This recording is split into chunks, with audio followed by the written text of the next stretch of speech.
See, we're a full-service show. We're not just talking Condors. Apparently, pizza places are the most busiest on the week leading up to Thanksgiving. I did not know this. Yeah, I worked at a pizza place when I was in college. What? And, woo, we got slammed. What was aside from hockey, any other jobs that you've had? This is JF Houle, by the way. This is JF Houle, Condors head coach, by the way, weekly Coach's Corner.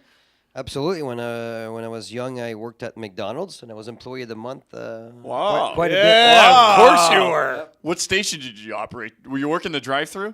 No, I was flipping the burgers. Les frites? Oh, here's a whoa. Good flipper. Hey, I like it. Yeah, so the pizza will be here from Mountain Mike's. Look at right on time. Mountain Mike's. This is awesome. Speaking of, great place. Don't cook. Tonight, tomorrow, you're going to cook enough on Thursday. Don't cook. You know what I just got? Call Mountain Mike's. Get yourself some pizza. I just got the image in my head from A Christmas Story when they ruin the turkey and they go to the Chinese food restaurant. Yeah. Well, if you ruin your turkey, head on down to Mountain Mike's on Thanksgiving. If the Bupkis's dogs eat your turkey. Those Bupkises. Right, Kevin Barley or Condors Unleashed live each and every Tuesday when we can. No show next week because the Condors will be in Boise, Idaho, taking on the Idaho Steelhead, so you'll have to catch us in 2 weeks' time.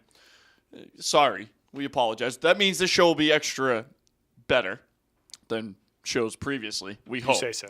Condors head coach JF Houle joining us. And Coach, the team obviously with a tough weekend over the weekend in Stockton, dropping both games, but we were talking about it a little bit in Holtby's headlines. The game on Sunday felt like the Condors deserved a better fate with all the power plays they had early and all the chances they had early. Just couldn't find any puck luck against Shane Owen.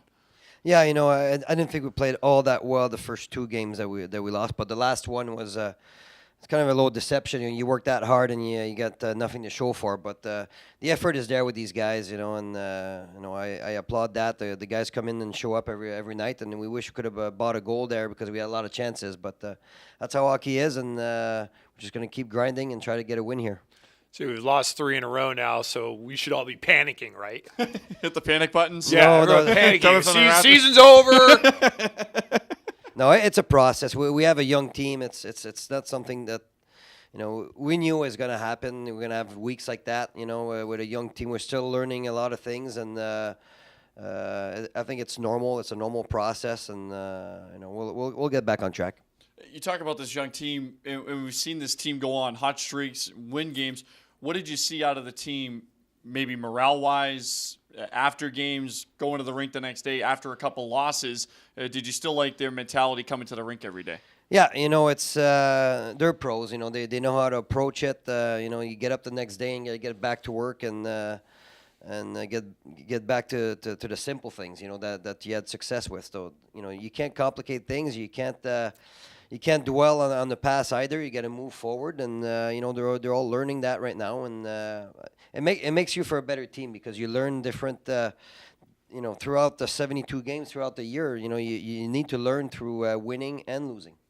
One of the trends for this Condors team over the last couple of weeks, I feel, has been lack of shots. I mean, not lack of opportunities, not a lack of puck movement, but take the shot, man. I just want to shout it sometimes from the rafters. Take the shot.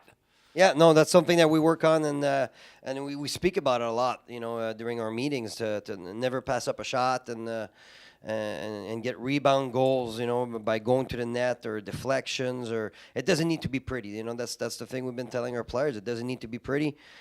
Shoot from everywhere, and that's what we did the last game. I thought we dominated. I thought we had the puck a lot more than they did, and we had some good chances. It just didn't go in, but hopefully we keep shooting a little bit more. The power play was kind of the crutch over the weekend that you guys cashed in on. 5-on-5, just one 5-on-5 goal in the last 2 games over the weekend in Stockton. How do you go about generate? I know there were plenty of opportunities generated 5-on-5, but how do you go about maybe generating a little more offense out of that 5-on-5? Well, I don't think there's no secret. One is shoot more, and the other one is go to the net. I mean, all the goals are scored to the net, and you gotta get in front of the goalie so he doesn't see the pucks, and you have to work extra hard to get in front of the goalie or get a rebound. I think that's the secret. I mean, you just if you do those 3 things, you'll have some success. What do we got today? What are we looking at? We're going to look at our player guest, Connor Jones, his brother Kellen as well. That entire line from over the weekend. Really an impressive line, the Jones brothers, along with the Josh Winquist. the Joneses come up with 8 points in the game on Saturday. Here are some clips from it, but just talk about their chemistry along with Winquist, because you broke them up a little bit on Saturday, and then they come back out in 8 points when you put them back together. Yeah, we broke them out for about 8 minutes, and we didn't have much going here. So they have great chemistry together. They know exactly where each other are, and they play well together. They feed off each other. They're great energy on the ice, and Josh Winquist completes them well because he's a hard worker and he's got a lot of skill. So you got three talented players with skill that like to work and compete, and that's a good recipe for success. Winquist is pretty good at finding the open guys on the ice, and of course the Jones brothers are good at finding each other. That's for sure. But we see a lot of passes like that where they're putting them into areas and they know that each other's going to get into that spot. Yeah, I thought Stockton's been playing pretty good defensively at keeping their body between us and their net, and the only way to beat that is just to throw pucks to space and try to beat them with our foot speed, and that's what we got to keep doing. When you break them down individually, what do you see out of Connor especially? Seems to have if you're trying to break them down, it seems to have a little more jam, and you see it on the goal on Sunday that we showed in the highlights back in Holtby's headlines of, going to the front of the net, as you mentioned, and, maybe knocking over the goalie on the way by too, but that's fine, and then putting it through the legs. Yeah, no, and it's important. It's important to go to the net, and, and that's how they're going to have success, and I think they know it themselves. That's how they had success in the past in college, and going to the net is key. And they're both good players. They both have different attributes, but they seem to find each other all the time. A couple days off here before we head back up to Stockton tomorrow night. And when you break down that game and you're looking at trying to overcome the 2 losses over the weekend in Stockton, the pre-Thanksgiving game, head up to Stockton, what are you looking for out of the team? Well, obviously, we did special teams yesterday. It's an important part of the game, but sometimes it's hit or miss. You have a game where you have 3 power play goals and you go 2 weeks without having one. It's how hockey is, and penalty killing needs to be better. We allowed 3 goals the last game, and I thought our penalty kill has been really good as of late, but a bounce here and a bounce there, and we need to get puck luck back. But I think you make your own luck in life and in hockey.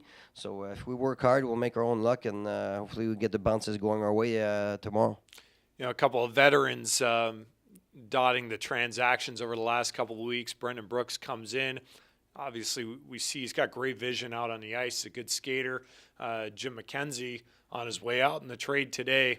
Can you talk about, the veterans and maybe the role that Brendan Brooks has to play on this team surrounded by rookies? Yeah, I mean, he's older, but he's got a great work ethic, and he's a player with a lot of skill. He's been playing in Europe for the last 4 or 5 years, so it's kind of new to him again to play in North America on the small ice, and but I think he's getting better every day, and he needs to show some leadership with his on ice and off ice things that he does. He keeps in shape for an older guy. Jim McKenzie was a good player for us. He did us some good services here in the first 15 games. And one of those players that is a grinder type of player, and it was tough to find to keep him in the lineup every night. So, sometimes it's tough for a veteran. So we moved him to a place where we'll be able to play, and it's good for us and it's good for him.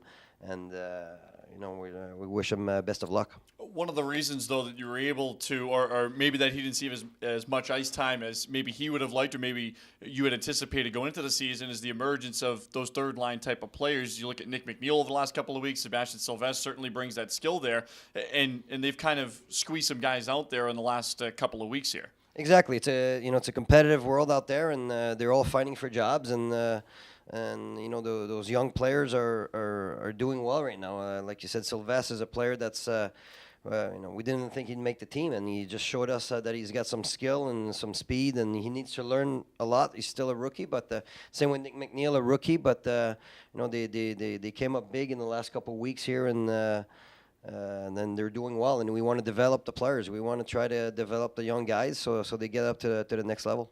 Before we let you go, we got to ask you, Thanksgiving coming up. It's U.S. Thanksgiving. Right.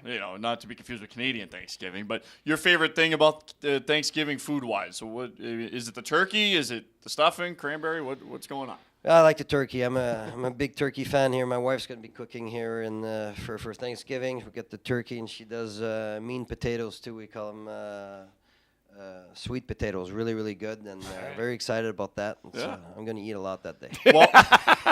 Well, let's get a win tomorrow night, and then we can celebrate on Thursday with a nice Thanksgiving. That's great. Thanks. All right. It's Condors head coach JF Houle. Appreciate the time. Thanks, Coach. Weekly Coach's Corner here on Condors Unleashed. When we come back, we'll be joined by Connor Jones. Let's talk about his big week. Big time week for number 11 in the Condors sweater last week. I'm going to eat pizza. And, yeah, we're going to eat some pizza. It's all on Bakersfield.com.